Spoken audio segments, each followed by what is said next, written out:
राव धान सिंह जी, योगेंद्र यादव जी, टिक्काराम जूली जी, स्टेज पे कांग्रेस पार्टी के वरिष्ठ नेता, भाइयों और बहनों, हमारे प्यारे कार्यकर्ता, कांग्रेस पार्टी के शेर और शेरनियां जो यहां दिख रही हैं, और प्रेस के हमारे मित्रों, आप सबका यहां बहुत बहुत स्वागत, नमस्कार। मूड आपका कैसा है? मूड ठीक है? कांग्रेस की सरकार आ रही है? बीजेपी जा रही है?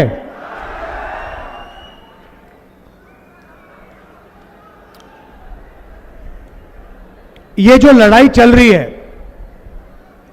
ये विचारधारा की लड़ाई है। चुनाव हो रहे हैं, अभी लोकसभा का एक बड़ा चुनाव हुआ, बड़ा युद्ध हुआ, और अभी ये छोटा हरियाणा में उसी विचारधारा का एक युद्ध हो रहा है। एक तरफ कांग्रेस पार्टी, दूसरी तरफ बीजेपी, आरएसएस।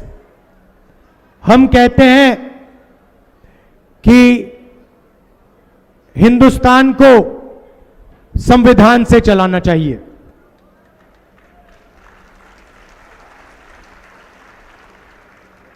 हम कहते हैं कि आजादी की लड़ाई का फल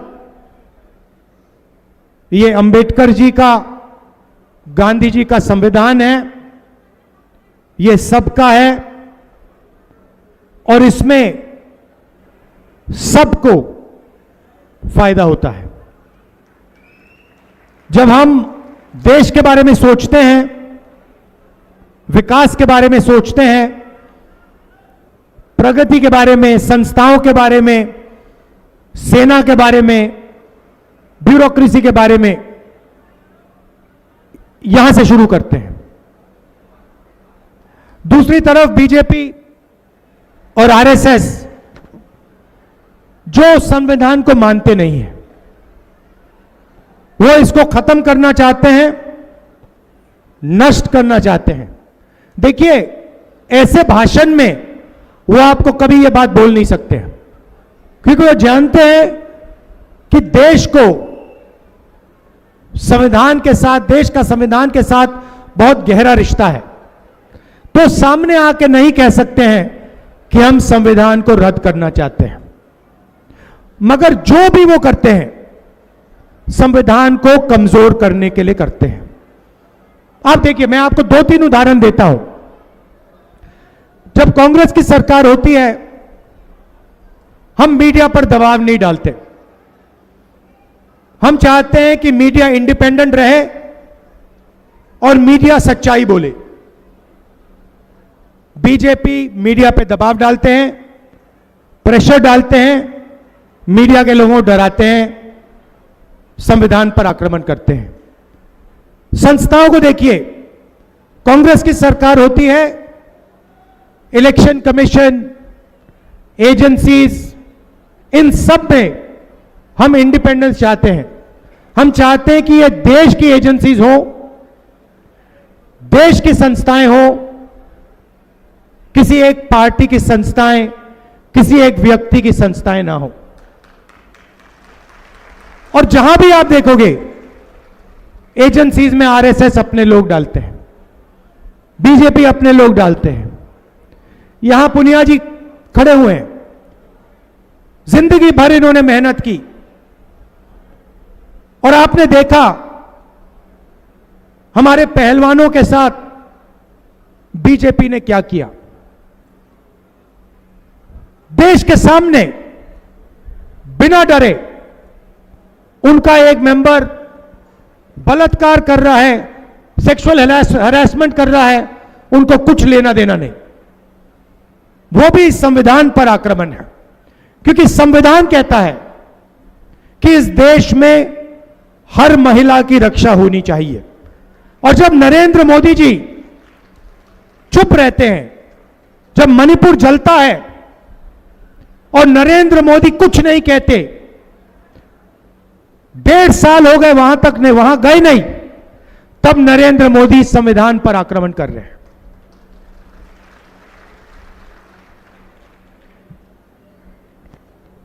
पहले यहां विकास होता था, प्रगति होती थी, रोजगार था। आज पहले नंबर पर हिंदुस्तान के स्टेट्स में आप पहले नंबर पे पहुंच गए हो। किस चीज में?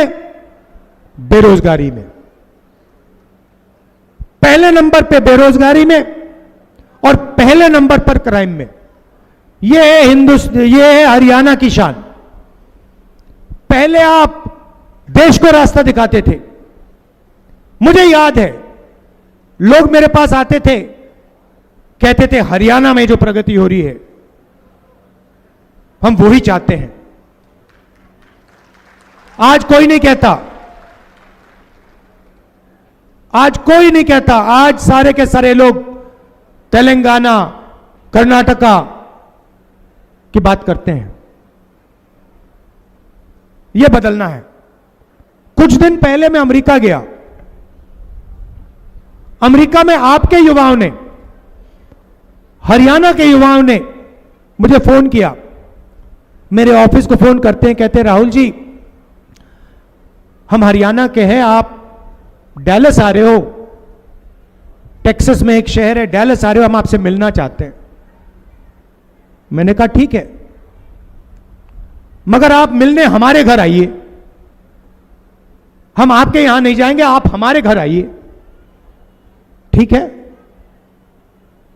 डैलस में मैं गया, हरियाणा के 20-25 युवाओं से मिला। छोटे से कमरे में रहते हैं, छोटे से कमरे में 25-30 लोग एक साथ, खाना सब एक साथ पकाते हैं। एक लड़के का एक्सीडेंट हो गया, पेट में चोट लगी, छाती में चोट लगी, चल नहीं पाता है। दूसरा लड़का मुझे कहता है राहुल जी रात को यहां पे हमें लोग आके पीटते हैं। मैंने कहा आप लोग हरियाणा से क्यों गए? कहते हैं हरियाणा में रोजगार नहीं है, हरियाणा में हमारा भविष्य नहीं है, इसलिए हम अमेरिका गए, भाग के गए। वीजा लेके नहीं गए, भाग के गए। अच्छा कैसे गए? राहुल जी पहले हम इस्तांबुल गए, तुर्की, उसके बाद कजाकिस्तान, उसके बाद साउथ अमेरिका, ग्वाटेमाला। पता नहीं आपको मालूम है, कुछ ही दिन पहले 6 युवाओं को ग्वाटेमाला में गोली मारकर उनकी हत्या की गई। ग्वाटेमाला, इक्वाडोर, पनामा, और फिर पनामा के जंगलों में से निकलकर हम अमेरिका आए। राहुल जी हमने अपने मित्रों को अपनी आंखों के सामने मरते हुए देखा है, डूबते हुए देखा है। हमारी आंखों के सामने जंगल में माफिया के लोगों ने हमारे दोस्तों को गोली मारी। अच्छा भाई बताओ अमेरिका जाने में कितना पैसा लगा? कहते राहुल जी 35 लाख से 50 लाख रुपए लगे। मैंने सवाल पूछा कि भाई अगर 35 लाख रुपए आपने अमेरिका जाने में खर्च कर दिए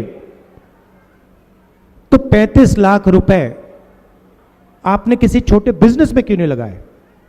हरियाणा में किसी छोटे बिजनेस में क्यों नहीं लगाए? राहुल जी हरियाणा में मेहनत का फल नहीं मिल सकता। हम कुछ भी कर लें, 35 लाख 50 लाख अपने डाल दे पैसे, बिजनेस नहीं चल सकता। क्यों नहीं चल सकता?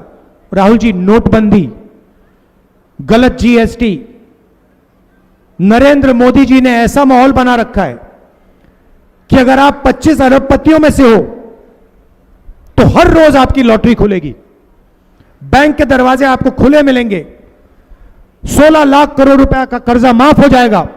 मगर अगर आप छोटा बिजनेस चलाते हो, अगर आप किसान हो, अगर आप मजदूर हो, बेरोजगार युवा हो, तो आपको जितनी मेहनत करनी है कर लो, उस मेहनत का आपको फल हरियाणा में नहीं मिल सकता। हरियाणा को दलाल चलाते हैं, हरियाणा को जो मेहनत करते हैं वो नहीं चलाते हैं। राहुल जी 35 लाख 50 लाख रुपए जमीन बेचकर, कर्जा लेकर, उन्होंने कहा, मैंने पूछा कर्जा लिया, बैंक से लिया? राहुल जी क्या मजाक कर रहे हो, बैंक से हमारे जैसे लोग पैसा नहीं ले सकते, हमने साहूकार से लिया। किस रेट पे लिया? 2% हर महीने, 24%। कोई भी बिजनेस खत्म हो जाए इस रेट पे। मैं आपसे पूछना चाहता हूं, जब किसान कर्जा लेता है उसका कर्जा कभी माफ नहीं होता। ये जो हरियाणा से गए 20-25 हजार युवा, इनका 1 रुपया कर्जा माफ नहीं होता है। और नरेंद्र मोदी जी ने स्वयं 16 लाख करोड़ रुपए अदानी जैसे लोगों का कर्जा माफ किया है। क्या आप ऐसा हिंदुस्तान चाहते हो जिसमें आप देखते रहो किसान को एमएसपी ना मिले, प्राइवेट अस्पताल में लाखों रुपए का आप इलाज कराओ? मैं आपको उदाहरण देता हूं, परसों की बात है, परसों रात की 11 बजे की बात है, मेरे फोन पे मैसेज आता है,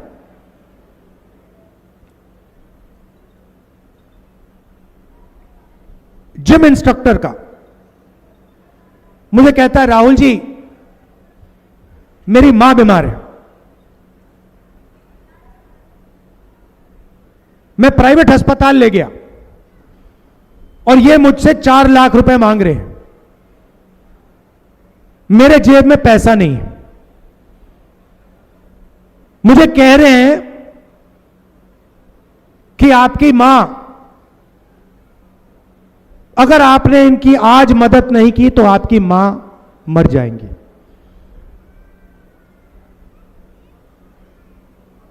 आप मेरी मदद कीजिए। मैंने कहा कैसे करूं? किसी सरकारी अस्पताल में मेरी मां के लिए आप बेड का, पलंग का इंतजाम कीजिए। मैंने अपने ऑफिस से सरकारी अस्पताल में उसकी मां के लिए जगह ली।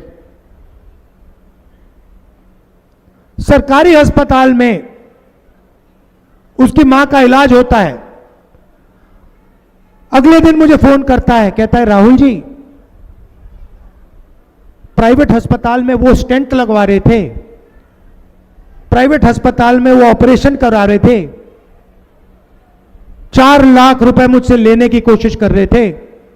राहुल जी सरकारी अस्पताल ने बताया कोई स्टेंट की जरूरत नहीं, कोई ऑपरेशन की जरूरत नहीं।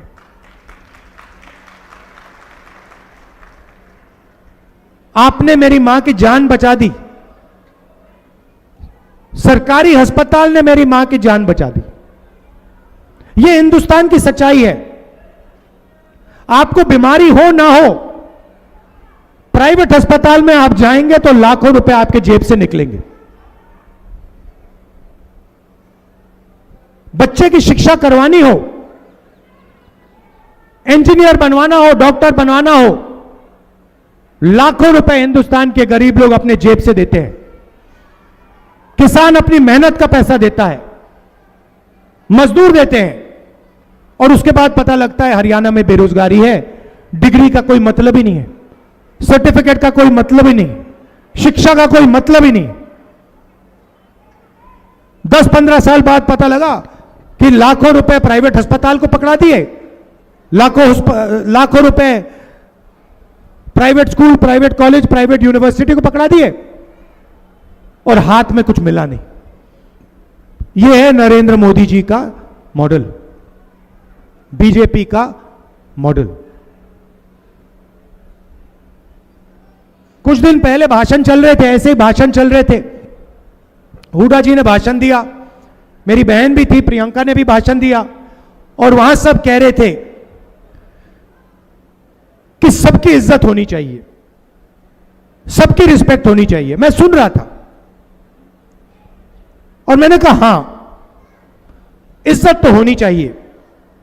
और मोदी जी 24 घंटा इज्जत की बात करते हैं कि भैया इसकी इज्जत की, उसकी इज्जत की, मगर मैंने सोचा कि भैया पैसे के बिना इज्जत का कोई मतलब नहीं है।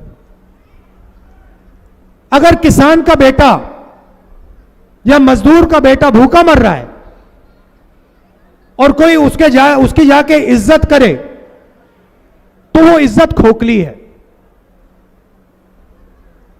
तो मेरा एक लक्ष्य है और मैं आपको साफ बता देता हूं, और ये जो मीडिया वाले हैं, अदानी वाले, अंबानी वाले, इनको ये बात अच्छी नहीं लगेगी।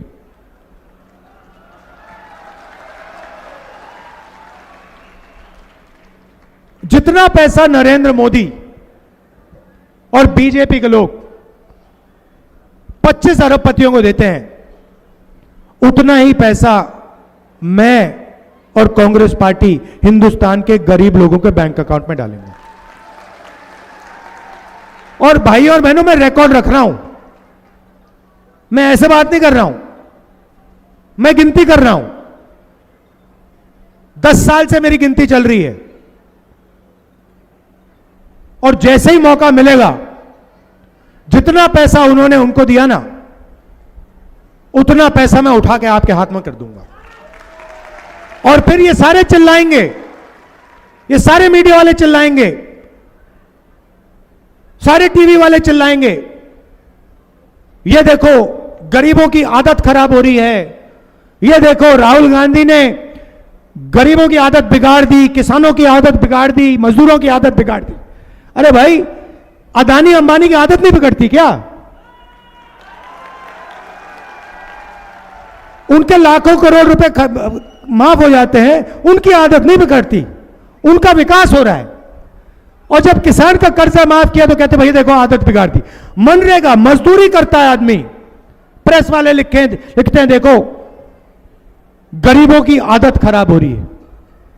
आपने अब उनकी बहुत आदत खराब की है, अब हम इनकी आदत खराब करेंगे।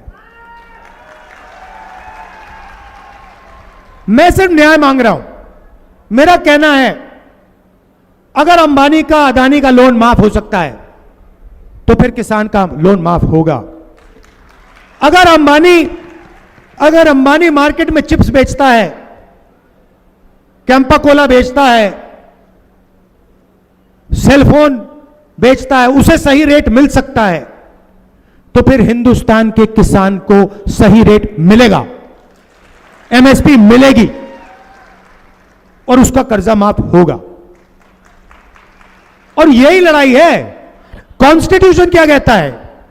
कॉन्स्टिट्यूशन कहता है भैया सब लोग एक जैसे हैं, समानता होनी चाहिए,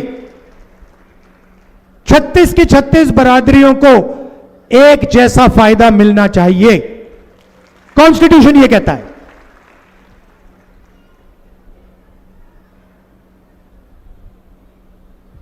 तो मैं यही कह रहा हूं कि अगर उनके लिए कुछ किया जा रहा है तो फिर इनके लिए भी होना चाहिए। और अगर आप चाहते हो कि किसानों का कर्जा माफ ना हो, गरीबों को मनरेगा ना मिले, तो फिर अरबपतियों का भी आप कर्जा माफ करना बंद करो।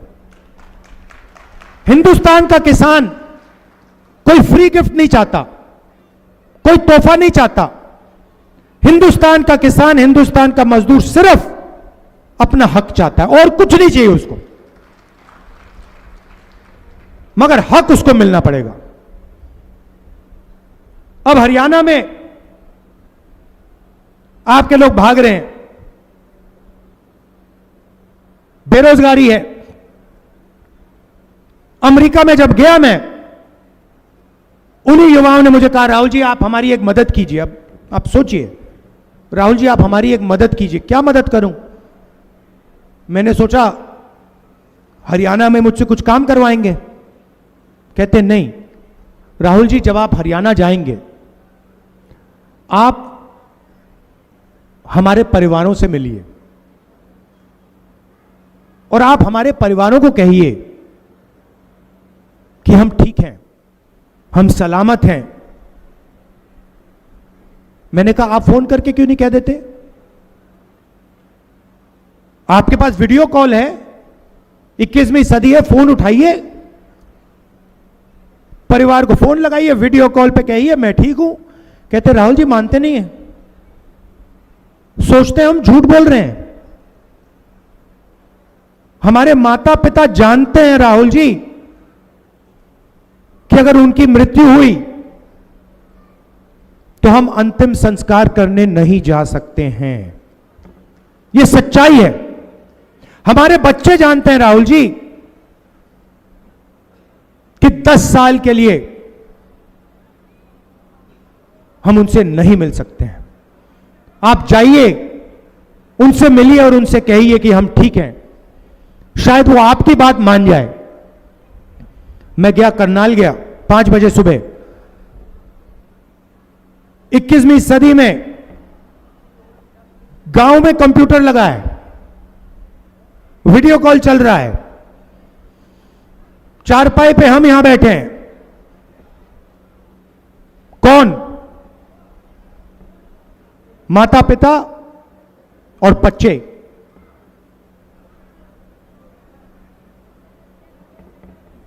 बेटे उधर, उनके बच्चे इधर, उनके माता पिता इधर और वो उधर, और बात चल रही है। मां कहती है राहुल जी मेरा बेटा वापस कब आएगा?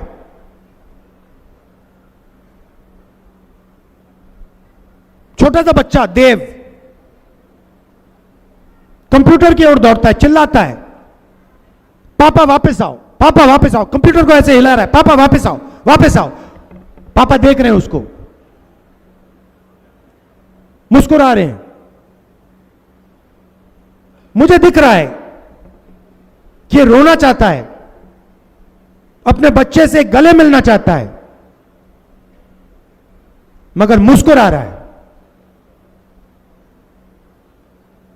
और अपने बच्चे से झूठ बोल रहा है कि बेटा जल्दी से जल्दी आऊंगा, जल्दी आ जाऊंगा, घबराओ मत। बच्चा जानता है कि पापा झूठ बोल रहा है, पिता जानता है कि वो झूठ बोल रहा है। यह हरियाणा दिया है आपको बीजेपी ने। बेटे को बाप से अलग कर दिया, मां से अलग कर दिया, और फिर देशभक्ति की बात करते हैं। पूरा हरियाणा जानता है कि हरियाणा में ड्रग्स फैल रहा है। आप सब जानते हो। पहले पंजाब में ड्रग्स हुआ करते थे। मैंने पंजाब में जाके कहा, अकाली दल के लोगों ने कहा राहुल गांधी ने क्या बात कर दी। फिर वहां की सच्चाई निकली और मुझे आज तक याद है, हमारी यहां सरकार थी और मैं पूछता था, हरियाणा के नेताओं से पूछता था, मुझे एक बात समझाइए, पंजाब में ड्रग्स आ गया मगर हरियाणा में क्यों नहीं आया? और ये कहते थे हरियाणा में ड्रग्स नहीं आ सकता है। ये कांग्रेस पार्टी ने किया है। और आज हरियाणा में ड्रग्स फैलते जा रहे हैं, फैलते जा रहे हैं। बेरोजगारी, नशा, यह बीजेपी की देन। और जब हजारों किलो हेरोइन जो आपके बच्चों को दिया जाएगा वो अदानी के मुद्रा पोर्ट में पकड़ा जाता है तो नरेंद्र मोदी कोई कार्रवाई नहीं करते। हमारे मीडिया के मित्र कहीं नहीं दिखाते। अदानी हरियाणा के बच्चों का भविष्य नष्ट कर रहा है, इस प्रदेश का भविष्य नष्ट कर रहा है। हजारों किलो उसके पोर्ट में हेरोइन पकड़ा जाता है, नरेंद्र मोदी चुप रहते हैं, लंबे लंबे भाषण करते हैं। देशभक्ति के भाषण करते हैं, मगर जब उनके मित्र के पोर्ट में हेरोइन पकड़ा जाता है तो कोई कार्रवाई नहीं करते, कोई जेल नहीं जाता, भाषण में नहीं बोलते कि हां मुद्रा पोर्ट में हजारों किलो हेरोइन पकड़ा गया है, मैं कार्रवाई कर रहा हूं, मैं जेल में डाल रहा हूं। यह सच्चाई है। तो मैंने आपसे कहा कि आपके जेब में पैसा डालना है, सीधा जितना पैसा वो उनकी जेब में डाल रहे हैं उतना पैसा हम आपके जेब में डालने जा रहे हैं। और हरियाणा में छोटी सी शुरुआत करेंगे। यहां जो महिलाएं आई हैं, हां आपके बैंक अकाउंट में हरियाणा की सरकार आने के एकदम बाद आपके बैंक अकाउंट में महीने का 2000 रुपए अंदर जाएगा।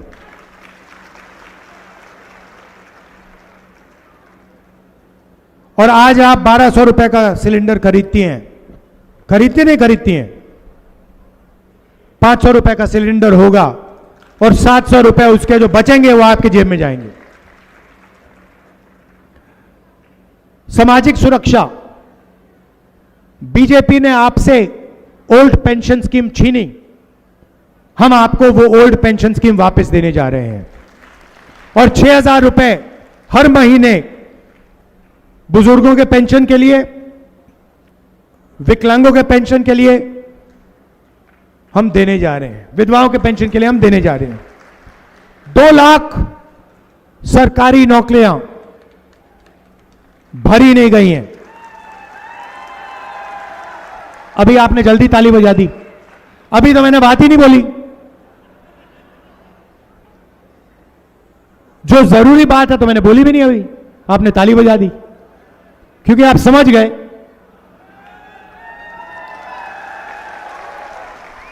2 लाख सरकारी रोजगार हरियाणा के युवाओं को कांग्रेस पार्टी की सरकार देगी।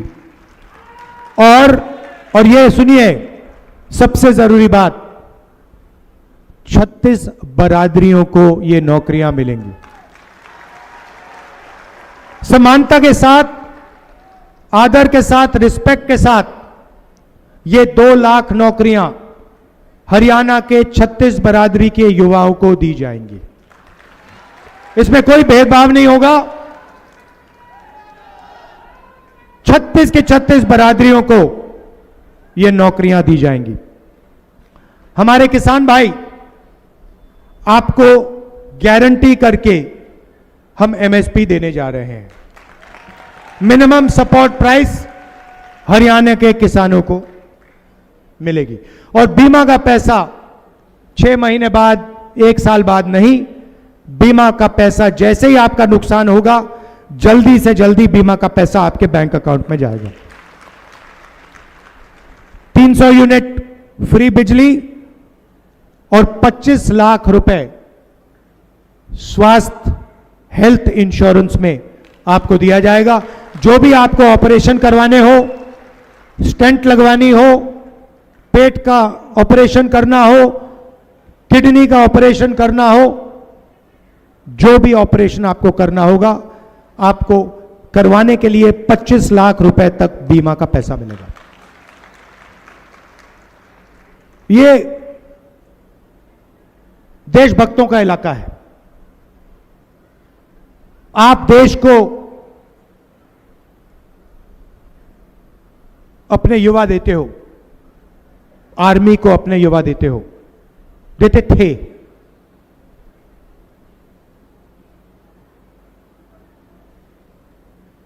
अगर आप अग्निवीर स्कीम को समझना चाहते हो, आज मैं आपको समझा देता हूं। नरेंद्र मोदी ने यह नाम दिया अग्निवीर। आप जानते हो अग्निवीर स्कीम का लक्ष्य क्या है? इसके 2 लक्ष्य हैं। यह अच्छा नाम दिया है, लेबल दिया है, अग्निवीर। इसका लक्ष्य जानते हो आप? कोई बता सकता है? कोई बता सकता है? इसके 2 लक्ष्य हैं। सबसे पहला लक्ष्य, जो पैसा हमारे जवानों की ट्रेनिंग में जाता था, हमारे जवानों के पेंशन में जाता था, हमारे जवानों के परिवारों को कैंटीन दिलवाने में जाता था और हमारे जवानों के कॉम्पनसेशन के लिए जब वो शहीद होते थे, कॉम्पनसेशन के लिए जाता था, ये उसको छीनने का तरीका है। आइडिया क्या है? 4 युवाओं को आर्मी में लो, 4 साल बाद 3 को भगा दो, एक को 4 में से एक को पेंशन मिलेगी, शहीद का दर्जा मिलेगा, कैंटीन मिलेगी, और 3 जवानों को इन्होंने मजदूर बना दिया है। 4 साल बाद 4 में से 3 बाहर निकल जाएंगे और वो जो पैसा है उसको समझने के लिए, वो जा कहां रहा है उसको समझने के लिए आपको एक और लेबल समझना पड़ेगा। अदानी डिफेंस। अदानी डिफेंस का नाम सुना आपने? अदानी की डिफेंस की कंपनी है। इंटरनेट पे जाइए, अग्निवीर का पैसा उधर जा रहा है। इंटरनेट पे जाइए, अदानी डिफेंस टाइप कीजिए, उस पे आपको हथियार दिख जाएंगे। उस वेबसाइट पे आपको ड्रोन दिखेगा, मिसाइल दिखेंगे,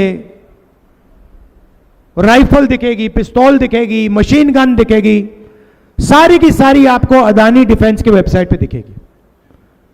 मजे की बात यह है कि अदानी उनमें से एक भी चीज नहीं बनाता। वो सारी की सारी चीजें या अमेरिका की फैक्ट्री बनाती हैं, या इजराइल के लोग बनाते हैं, या किसी दूसरे देश की फैक्ट्रियां बनाती हैं। वो माल यहां आता है, अदानी जी की फैक्ट्री में आता है, उसमें अदानी डिफेंस का लेबल लगता है, अग्निवीर के पैसे से वो हथियार खरीदे जाते हैं। आपको नरेंद्र मोदी जी कहते हैं आत्मनिर्भर भारत, मेक इन इंडिया। इस साइड से अग्निवीर के जवानों का पैसा निकलता है आपकी जेब में से और सीधा अदानी जी के जेब में जाता है। यह है सिस्टम। आपको सिर्फ 2 नाम याद रखने हैं, अदानी डिफेंस और अग्निवीर। और पूरा का पूरा पैसा जो जवानों का पैसा था वो अग्निवीर से छीना जाता है और अदानी डिफेंस में डाला जाता है। मार्केटिंग उनकी अदानी जी करते हैं, मीडिया वाले करते हैं। मोदी जी आपको भाषण देते हैं, देशभक्ति का भाषण देंगे, आत्मनिर्भरता का भाषण देंगे, मेक इन इंडिया का भाषण देंगे। मेक इन इंडिया का मतलब अदानी डिफेंस, एक लेवल लगता है ऊपर से, वो मेक इन इंडिया हो जाता है, उसका डिफेंस का पूरा पैसा उधर चला जाता है। ये सच्चाई है और पूरा देश जानता ही है। तो चुनाव में यहां पर आप कांग्रेस पार्टी को पूरा समर्थन दीजिए।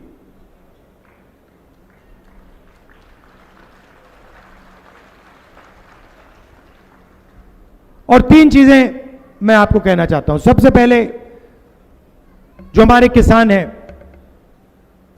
आपको एमएसपी मिलेगी और जो आपका धान नहीं खरीदा जा रहा है, जैसे हमारी सरकार आएगी आपका धान खरीदा जाएगा, शुरू हो जाएगा।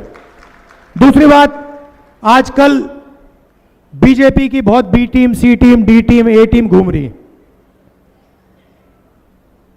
छोटी छोटी पार्टियां हैं, अलग अलग नाम हैं। लड़ाई कॉन्स्टिट्यूशन की है, हम इसको बचा रहे हैं, इसकी रक्षा कर रहे हैं, वो इसको खत्म करने की कोशिश कर रहे हैं। कांग्रेस पार्टी को आपने वोट दिया, संविधान की आपने रक्षा की। बीजेपी को आपने वोट किया, संविधान पर आपने उनको आक्रमण करने की मदद की। अंबेडकर जी का संविधान है, गांधी जी का संविधान है, आपका संविधान है। ये छोटी छोटी पार्टियों को आप छोड़िए, कांग्रेस पार्टी का पूरा समर्थन कीजिए और यहां पे भारी बहुमत से हमारे कैंडिडेट्स को जिताइए। और आखिरी बात जो शायद सबसे जरूरी बात, कन्याकुमारी से कश्मीर तक हमने यात्रा की। भारत जोड़ो यात्रा उसका नाम था। यात्रा में हमने मोहब्बत की बात की। हमने कहा कि नफरत के बाजार में मोहब्बत की दुकान खोलनी है, और पूरे हिंदुस्तान में करोड़ों लोगों ने नफरत के खिलाफ स्टैंड लिया, करोड़ों लोगों ने मोहब्बत की दुकान खोली। यह देश नफरत से नहीं चलाया जा सकता है। अगर यहां बेरोजगारी है, अगर यहां महंगाई है, अगर यहां क्राइम बढ़ रहा है, तो वो इसलिए बढ़ रहा है क्योंकि जो लोग आपकी सरकार में हैं वो नफरत फैलाते हैं, हिंसा फैलाते हैं। लड़ाई संविधान की है, मगर लड़ाई नफरत और मोहब्बत के बीच है। हम मोहब्बत वाले लोग हैं। आप सब कांग्रेस के कार्यकर्ता मोहब्बत के लोग हो, और लड़ाई आपकी बीजेपी की नफरत के खिलाफ है। आप सबका दिल से धन्यवाद करना चाहता हूं। आप दूर दूर से आए। हरियाणा में सच बताऊं तो मैंने आपसे कहा कि पूरा समर्थन दीजिए। आप पूरा समर्थन दे रहे हो, और यहां पे हमारी सरकार आने जा रही है, स्वीप होने वाली है, आंधी आ रही है। वो पूरा देश जानता है, मीडिया जानती है, सब जानते हैं। मगर गरीबों की सरकार होगी, छत्तीस बरादरी की सरकार होगी। आप सबका दिल से धन्यवाद। नमस्कार, जय हिंद।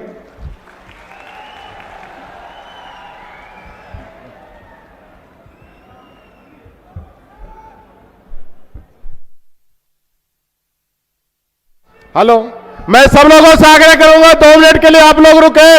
हमारे बीच में पूर्व सांसद अशोक तंवर जी आज अपने घर में वापस आ गए हैं। आज उनकी घर वापसी हो रही है। राहुल गांधी जी उनका कांग्रेस परिवार के अंदर स्वागत कर रहे हैं। और आज का ऐतिहासिक दिन, महेंद्रगढ़ की ऐतिहासिक धरती इस चीज की गवाह बनी है, और ऐतिहासिक जीत आज से आपके यहां से हरियाणा के अंदर होगी। कांग्रेस आ रही है, बीजेपी जा रही है। और मैं 2 लाइनें राहुल जी के लिए कहना चाहूंगा कि दुआ करो, दुआ करो, सलामत रहे ये रोशनी हमारी। हजार आंधियों पर है ये एक तूफान भारी। राहुल गांधी हजार आंधियों पे भारी। बहुत बहुत धन्यवाद। राम राम साहब। आप सभी साथियों का बहुत बहुत